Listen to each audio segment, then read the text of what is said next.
संसार अपने उतार चढ़ाव के साथ इसी तरह चलता रहेगा। हम दिशा निर्देश के भाव को कहां खोजें?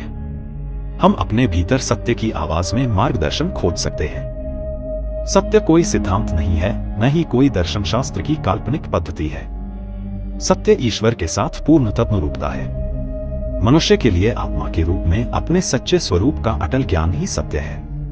दैनिक जीवन में सत्य एक चेतना है जो आध्यात्मिक ज्ञान से निर्देशित होती है, जो हमें किन्हीं विशेष कामों को करने के लिए प्रेरित करती है। इसलिए नहीं कि कोई व्यक्ति ऐसा कहता है, अपितु इसलिए कि वे ठीक है। जब आप इस विश्व के रचयिता के साथ सीधे संपर्क में होते हैं, तो आप समस्त ज्ञान और बोध के साथ सीधे संपर्क में होते हैं। ज्ञान को बाहर से भीतर नहीं भरा जा सकता।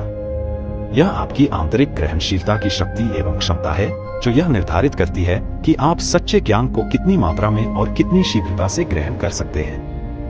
जब कोई समस्या आए तो उस पर चिंता करने की अपेक्षा उससे अपने आप को छुड़ाने के लिए हर संभव उपाय पर विचार करें। यदि आप विचार करने में असमर्थ हैं, तो अपनी उस विशेष समस्या की तुलना दूसरों की वैसी ही समस्या से करें और उनके अनुभवों द्वारा सीखें कि किन विधियों से सफलता प्राप्त की जा सकती है।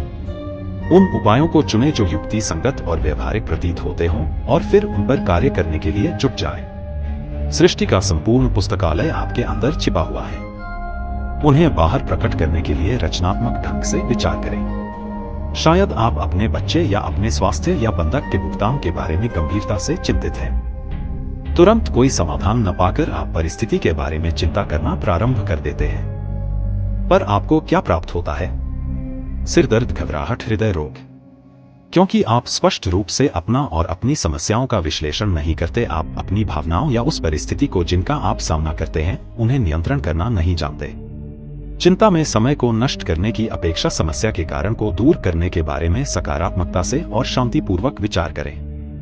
परेशानियों से बाहर निकलने का कोई न कोई रास्ता हमेशा रहता है। सभी सफल स्त्री व पुरुष अपना अधिक समय गंभीर एकाग्रता के अभ्यास में बिताते हैं।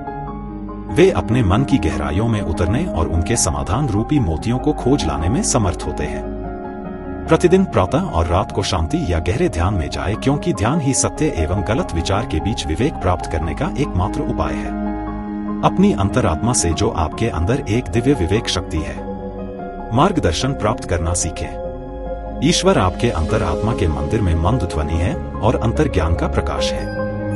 हम सब जानते हैं, वह जीवन में हर किसी के साथ अवश्य हुआ होगा कि जब हम कुछ गलत करने जाते हैं या हमसे कुछ गलत हो गया हो, तो हमारे अंतर आत्मा से गलत न करने की भावना जो उत्पन्न होती है, वो ईश्वर की आवाज होती है।